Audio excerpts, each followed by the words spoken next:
is Dr. Ron's Words of Wisdom. Words on leadership, goal setting, productivity, and a whole lot more. Consider this your vitamin or supplement for your mind and heart. And wherever you receive podcasts from, would you subscribe to Dr. Ron's Words of Wisdom? Leave a rating and a brief written review. They are so very helpful, and I appreciate it. Today I want to talk about leaders having a not to do list. I talk a lot about task lists and writing things down and having some things to do, but there are some things you should avoid. You can't be all things to everyone, and no one person can do everything that needs to be done, and you can't even do everything that everyone asks you to do. So let's talk about some things that you should not do. And the very first one that I'm going to mention is not setting boundaries. Now, I'm not just talking about boundaries for morality's sake, but there needs to be boundaries around your time, boundaries around your calendar, boundaries around your free time. And if you just have no boundaries, you've not really sat down and thought through it, you will have a difficult time. Your life will, in other words, be out of control. So leader, before your day, before your year, before your month, even before your job begins, it's a wonderful exercise to walk yourself through what am I going to allow and what am I not going to allow. What are boundaries that cannot be crossed? Now, Dr. Henry Cloud wrote a great book called Boundaries for Leaders, and if you have not read that, I would highly suggest that you do. So that'd be the first thing that I would put on my not to do list. I would make sure I set boundaries. Don't just go by default and let everyone else dictate where you'll go and what you're going to do. You set the boundaries. The second thing on your not to do list that's bad is not getting feedback. In leadership, I'm sure you have been a part of a review process, and for most people, that's not the most overly comfortable experience. Necessary, but not particularly the most comfortable. We can't just go through life and not ask people for feedback. Part of the problem is, at times as leaders, we are surrounded by people who have been trained somehow to tell us what they think we want to hear and not necessarily what we really need to hear. So my advice to you is find an honest person who will give you both positive but some feedback on things you need to do. If you just go through life and you never receive feedback of things where you could optimize and change and become more productive, you would be handicapping yourself. So not getting feedback needs to go off. You need to quit that and start receiving feedback. The third thing that needs to be on your not to do list is not spending time with your team. We are where we are today because a lot of people have come alongside and have helped and assisted. There's a quote by Michael Jordan that I really like. He said that talent wins games, but teamwork and intelligence win championships. You're not going to win a championship. You're not even going to be the best that you can be by yourself without a lot of input, help, work, and expertise from those around you on your team. And if you want your team to be better, you're going to have to invest in them in lots of ways. And perhaps the most significant way to invest in them is spending time with them. So make sure you spend time with your team. Another item that needs to go on your not to do list, and that is to allow unresolved conflict to continue on. Again, most people are not comfortable with conflict. And even in the best of families, there is conflict. There is no conflict-free zone. There is no conflict-free person. Conflict is just a part of life. And so rather than avoiding it, and when I'm saying embracing, I'm not saying that you should go out of your way to try to create drama and conflict everywhere you go. But understand that part of the responsibility of a leader is to help get conflict resolved, and you can do that.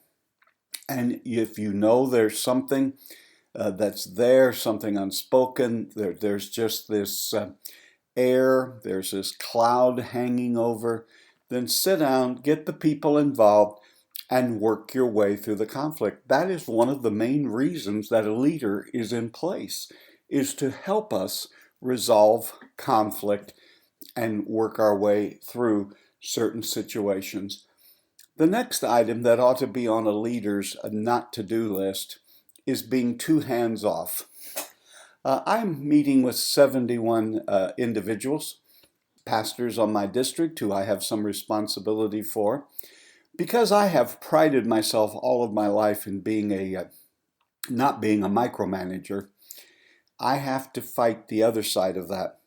The other side is, though I think I have put good people in place who know what they're doing, who are leaders in their own right, and can get done what needs to be done, I don't want it to come off, because I don't micromanage the people, as if I don't care. And so it's a balance that at times is very difficult to strike. And that's the balance between being a micromanager, always looking over people's shoulders, always telling them what to do. And then the opposite of that is just having no feedback, no contact, and just sort of operating as a disinterested bystander. So I have to build things into my schedule in which I spend time with these leaders, and I share my heart, but more importantly, I spend the better part of an hour listening to them, letting them tell me what they want to talk about. And it has been very helpful. I can't tell you how many important lessons I've learned, how many things about that individual I've learned by just spending time. So yes, you don't want to micromanage and have your hand in everything, but you don't want to be 100% totally removed and disinterested. So you have to, as a leader, strike the balance of saying, I trust you, I believe in you, you can get this done, with, hey, I'm here, I'm for you, however I can help you, and whatever it is that you need me to do, I want you to always know that I'm available and you can call on me at any time. The next thing that must go off of the leaders, or go on the leaders not to do list, is not having any goals. I can't imagine you getting up and operating in life without having a plan, without having some goals. And I'm talking personally as well as professionally. If you don't have goals, as I say often, then you will be working on someone else's goals. They will recruit you, they will get you on their team, and you will help them to achieve their goals. Now, there's nothing wrong with helping people. And when we're on a team, that's part of what we do. But know that you have some things you're working on. You have some dreams and aspirations in your heart. You are a person who wants to make a difference. Write them down, read them regularly, review them, tweak them if the information changes or you decide that you're being led in another direction. But don't get up and wander throughout a day without having any goals in mind. The next thing that needs to go on a leader's not to-do list, and that is not being authentic. Quit trying to be someone else. Quit trying to fight in someone else's armor. People love, respect, and will follow a person that's authentic. Don't buy into the idea that you have to be a perfect specimen of a leader, and if the people know what you're really like, deep down on the inside, they won't follow you. Be authentic. Now, being authentic doesn't mean that you and I cease working on some of the rough spots, or that we're trying to polish down some of the sharper edges to our personality. But you have your own voice. You have your own personality. You have your own viewpoint. To be a real, authentic leader, you have to be faithful to who you are. You're not someone else. If God needed that person, He would have made you that person. He made you the unique person you are. Never cease being the authentic person that you are. The next thing that needs to go on a leader's not to-do list is you need to delegate. Quit not delegating. There are lots of reasons that folks don't delegate.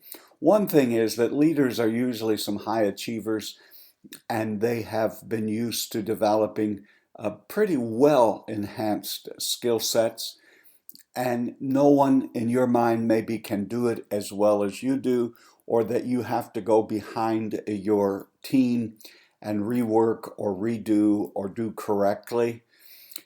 And so what it is hard work training and delegating, because you can train responsibilities, but you can't train the authority if it's an area that you're responsible for. But failing to delegate to other people will cause the lack of skill development on your team. And you're not only building your organization, you're building your team, and you want your team to develop skills. It will help your team to advance. And I know that a lot of us feel like we've poured in and we've trained people and then they get promoted or hired away. But one of the things that we should do as a leader is build more leaders and help our team to enhance their career. By not delegating is perhaps one of the most demotivating things for the people on our teams. If we don't trust them enough to give them an assignment and let them follow through, knowing that their personality, their skill set is somewhat different than ours, and it may look a little bit different, but the important thing is, can they take a project and see it through? And if you do everything for everyone on your team, it will demotivate them. If everyone on your team knows you're going to come along and override or redo everything they do, they will begin to lose commitment, not just to you, but to the organization and certainly to the project that you're working on. This may be an area, leader, where you need to take some seminars, talk to people who are expert in this area, reading books. If this is not natural for you and it's not easy for you, then this is probably an area that you really need to work on this year and really develop. And then the next one that I want to talk about that needs to be on your not to-do list is having no personal development. I am a great believer in personal development. Now you have to balance that. It's not just about how much you know, but as a leader, it's what you're able to do. And so you can have a lot of knowledge from books, from seminars, from audiobooks, all of those things that are great, but they must lead to execution. No one has ever hired you for what you know. You're hired for what you do. And not developing yourself is like a person with no direction in their life. If you're not getting better, you're really floundering and not having a direction. I want to just give you one because I've talked quite a bit on these podcasts about personal development. You know that I'm a firm and strong believer in it. But one kind of thing that you never hear anyone talking about in regard to personal development that I think has made a difference in my own life is I believe by attending to my own personal development, getting better and reading and learning how to do some things where I'm a little weak right now, I believe if nothing else, that one thing has helped me to be a more resilient person. It's not just enough to start well. Young people, it is good to start well, but you have to maintain, you have to be persistent. And as you get older, you're going to face a lot of cruel blows in life. There are going to be a lot of things that don't work out the way you want them to. There are going to be a lot of setbacks. But personal development will help you to become a resilient leader. So leaders not only develop a to-do list or a task list, you ought to put some things on your list that you're not going to do. You've been listening to Dr. Ron's Words of Wisdom, words on leadership, goal setting, productivity, and a whole lot more. I trust that you will consider this your vitamin and supplement for your mind and heart. And again, wherever and however you receive podcasts, would you please subscribe to Dr. Ron's Words of Wisdom, leave a rating and a brief review. And remember this week, leader, you're doing better than you think you are. Make sure that you put some items on your list that you're going to not do. And until next time, this is Dr. Ron saying, have a great and blessed day.